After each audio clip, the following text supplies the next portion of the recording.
Welcome to my jewellery making channel. We are going to be making this rather exquisite looking Christmas bauble here. Rather sparkly, rather decorative, don't you think? Anyway, I hope you're going to enjoy making it with me, and now I'm going to show you how. It's very simple, don't worry about it at all. So for this project, making your sparkly baubles coat, what you will need is some size 6 seed beads, some centimetre long, these are sort of candy twisted bugle beads, and some size 11 seed beads as well. Some fire line, a little thread zapper is always handy, a pair of snipe nose pliers is always handy, my favourite size 12 beading needles, and a pair of scissors. So I've taken off a long strand of fire line. Did I say fire line? I think I might have forgotten it. Clearly you need fire line because I'm using it to string the beads together. Okay, what you need to do is pick up, whilst I know that there is a pattern that says pick up 4 beads in between each of the size 6, I personally have found it much easier to pick up 5 beads. And it also has a different way of doing it, but I think this way is a lot easier. And I also personally find that because we're going to be tensioning things, as you can see here, it's a lot stronger to do it this way. So choose whichever way you want to, but this is the way I'm going to show you today. So you basically pick up 5, pick up 1, do that 6 times, so you've got 6 beads. You then use these wonderful digits that God gave us here. You go all the way around your finger, and you go back through the whole lot, one by one by one. This is why it's nice to have a long needle actually, because it does make it a lot quicker. Although there are little jobs that shorter beading needles are very nifty and useful for. Okay. And you know, we are using some of the techniques on this that we used to create the wonderful sparkly stars that I showed you earlier. Okay, we're almost there, folks. Let's get back into the finger mode. Pop it around the finger, wiggly wiggly woo through there, wiggly wiggly woo through here. I can't remember what musical it came from, but there was a wonderful song, Baubles, Bangles and Bright Shiny Beads. Many moons ago though, so unless some of you out there watching this are of my age, you won't know it. It went baubles, bangles, bright shiny beads, da da da da. Right, okay. And then I tie a wee knot. Now, tying knots is not something I very often advocate in, and then I'm doing a surgeon's knot, which means that you go through the hole twice so that it doesn't come out. And I'm going to leave that dangling just for the time being. Now, I'm going to make that one of the most important things to do is just check, and this is the reason I do it this way, that it fits over your fitment at the top of the bauble.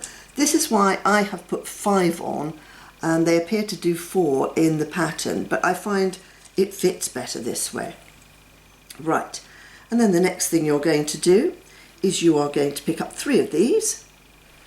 You're going to do a wee back stitch. Now, the reason I prefer this methodology to creating these little sort of, I think they almost look like Tudor roses, don't they, with these 4 pattern here, is that I know that I'm therefore going around the neck part an additional time, and it does give it a little bit of additional strength. So I don't think that's ever a bad thing. Anything to do with beadworking, anyone who does it regularly will tell you that you do need to reinforce things so that it makes it more robust. And after all, if you're going to put this wondrous effort into making these divinely sparkly covers, then you want to make them to last, don't you? So there we go, we're going back through this one. You know, I might be able to just film this lot off just in what it is. So honestly simple to make these things, and yet do you not sometimes find that you look at items of beadwork and it looks so incredibly complex and difficult, and you think, oh, I'll never be able to do that? And if you put your mind to it, you can do anything in this world. There we go, we'll have a bit of philosophy by Kleshna here.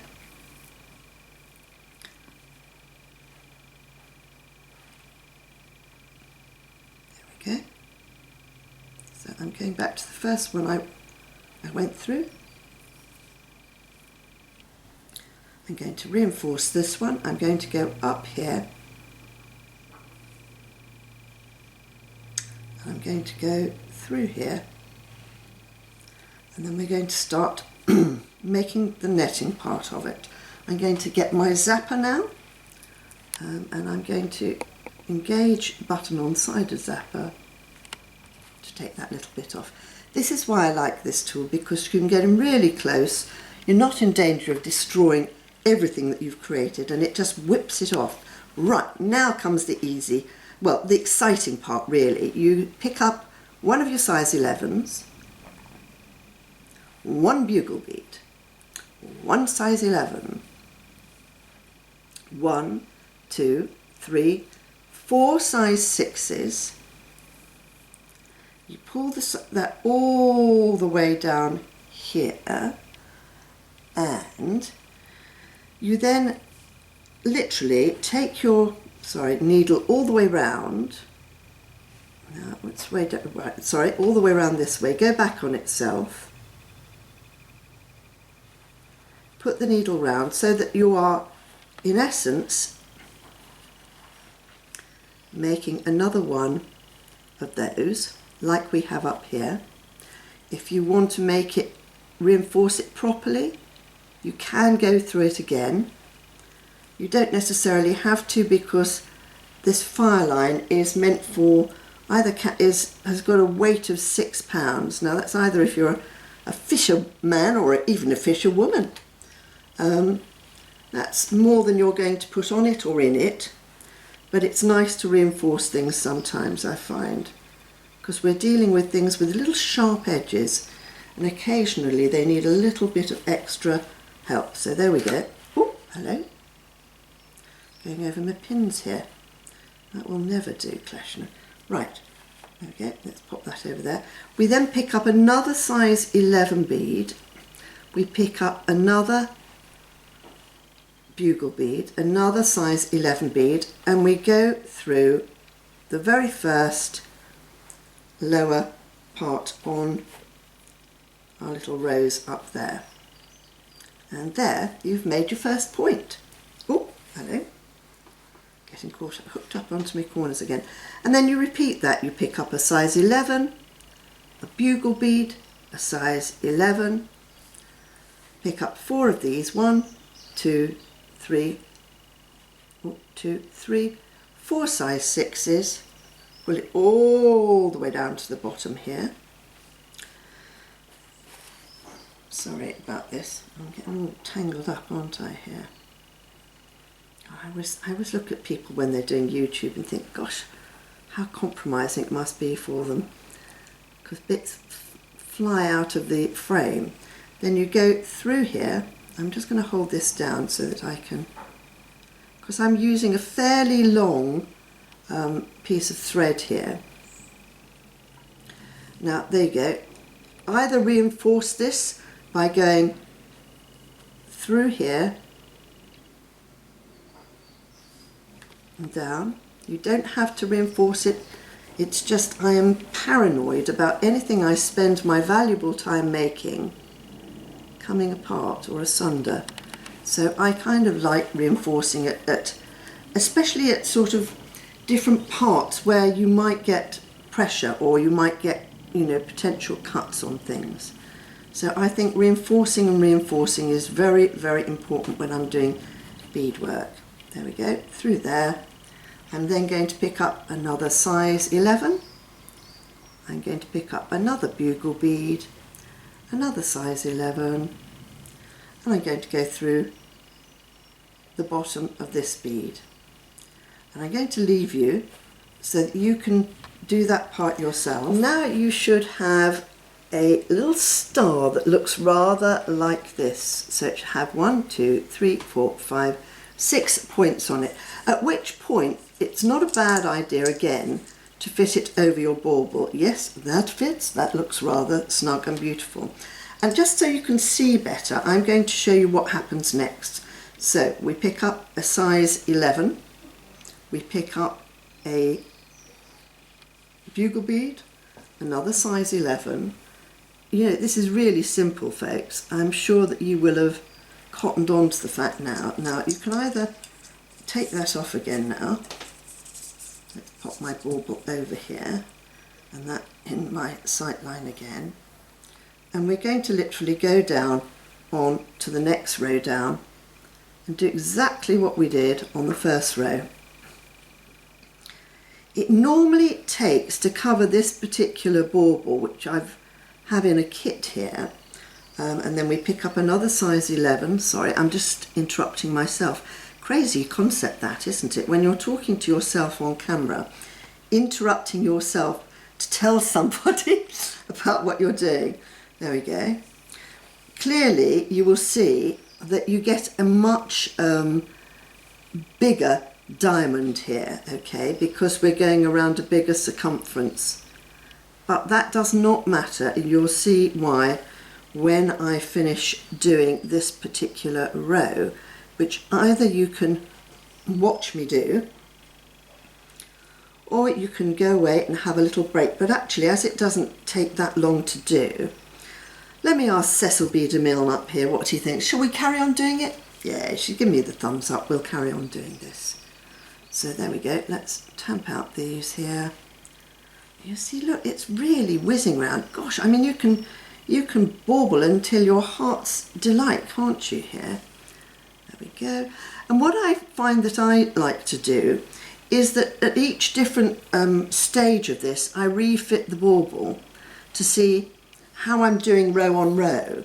But the good thing about doing it on your board here is that you will find, hold on, let's just move that up. And as I said, if you've got time, and I'm trying to do this the quick way to show you so it doesn't end up being a few hours long video of me or filming, but I would reinforce at each node that I do. So I'm almost all my way around here now, look. Woo! We're going strong here, Kleshna, we're going strong here. I'd love to hear from you, by the way. You know, if you are watching these DVDs, also DVDs, if you're watching these videos on my Kleshna Jewellery channel, if there is anything that you've always found difficult, you've been frightened to do, please let me know, give me your thoughts, and I will see if I can demystify it for you. I think that would be really rather a nice thing to be able to do for you, because it's so wonderful to hear from you. I really enjoy it. There we go, we're almost there, we've only got 2 more to go, and then I will have done the whole of the circumference, and you will see how it looks again when we pop it back over our lovely red bauble. Okay, one more seed bead. It's very easy to forget to put on that seed bead. And again, you know, rather like I did with the rather beautiful sparkly star, you can put additional colours into here if you would choose to do so. But in our kit we only have one colour. Bugle bead, beep beep, little seed bead. Try not to go quiet on you whilst I'm doing that. There we go. Look, I'm down to my last one now. Come back. Ya beast, ya beast. we go, up here, one of these, 1 2 3 4, and around we go.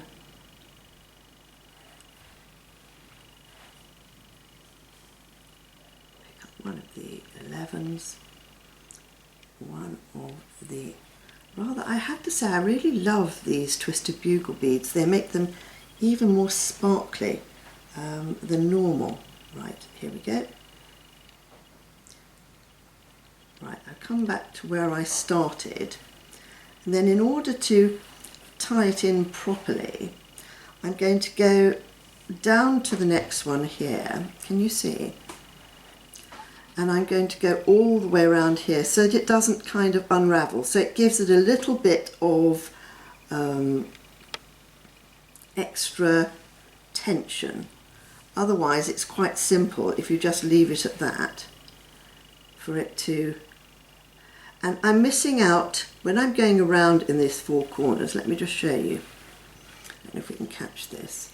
I'm just going through the 4 big size 6 beads, and I'm leaving out the little size 11 beads because it's this little circle of 4 beads that I want to reinforce on here. I've gone round it twice, and I'm going through this one here. Right, I am now going to pick up my bauble again, pop it through the middle and see how I'm doing. Oh, very good. So it's quite interesting actually, because dependent on your tension is dependent on how many, there we go, let's see if that'll balance, rows you do. So a colleague of mine has done this one, and she's done the first row, second, third, fourth, and then a 5th one, and then she's just gone around at the bottom here to pick up all the stitches. So basically the ethos is the same, and all we're going to do is we're going to keep going around until we meet at the bottom here, and you have enough room to do just a little round and gather up all the end beads together. And to be quite honest with you, I reckon that you will have got it by now, and that's how you bead a rather beautiful Christmas bauble.